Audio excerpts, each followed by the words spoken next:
Howard. I know this is shocking, but I am Loath Nolder.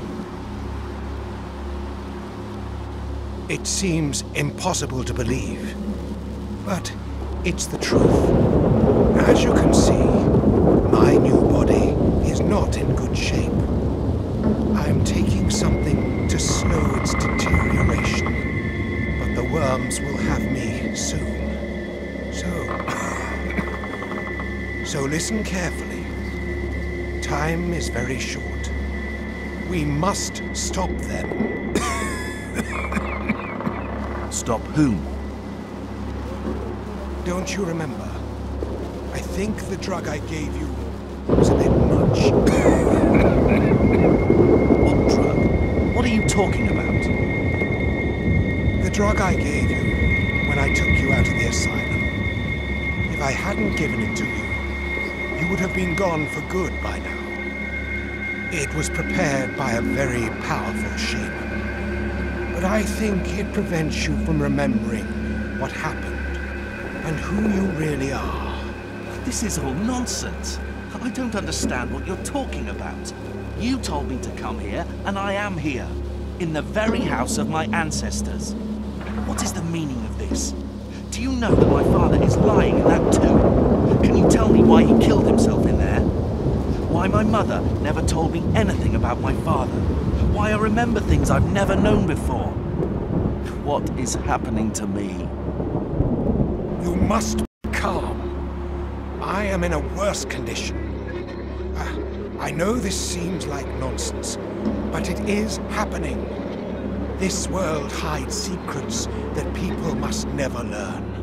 And we are a part of those secrets. Please, calm down and try to understand what I'm about to say to you. I've given you a special drug. You haven't lost your control, have you?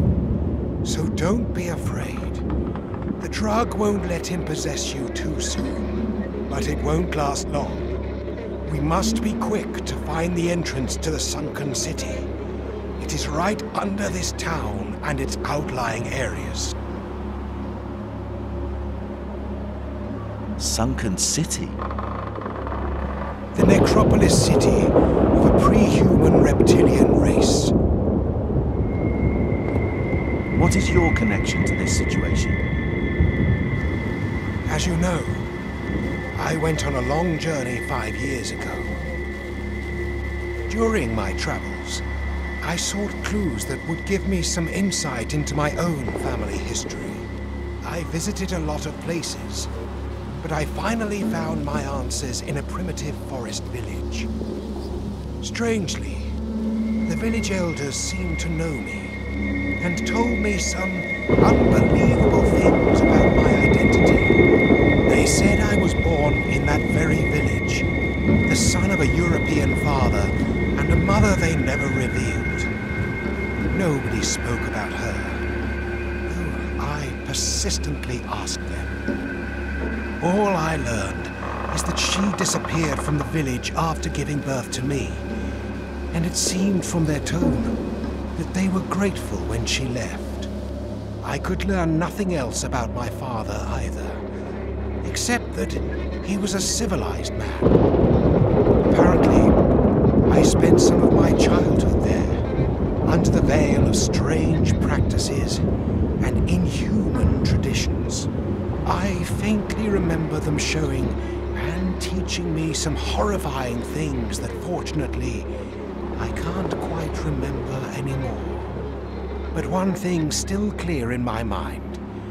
They were constantly telling me that my body was just a vessel, and that someday I would return to them and be filled with true essence. And through my body, a god, worshipped by the natives, will be summoned. So, in a sense, I am just like you. Something that should not be. What has happened to your body? It is a long and bizarre story. My body was stolen from me. After I'd stayed at that disgusting village for a while, the elders sent me with a native guide to a nameless ruin in the middle of a jungle so dense it seemed like no human soul had ever set foot in it before us. When we arrived, that traitorous guide pushed me into a deep chamber. They planned this all along. He was not with me, only to guide me there. When I opened my eyes, I was in an enclosure with lavishly carved stone walls. I was tied tight and saw some masked figures sitting around me chanting something. They were not human. Try to imagine this. I was alone with things that were not human. Their constant hissings still reverberate in my ears. They gave me something that made my mind go cloudy. Then I believe I fainted. I don't know how much time passed, but when I regained consciousness, I was in total darkness. With the smell of damp earth filling my nose, I thought they had buried me alive. But soon, I understood how stupid it was to expect this kind of mercy from them.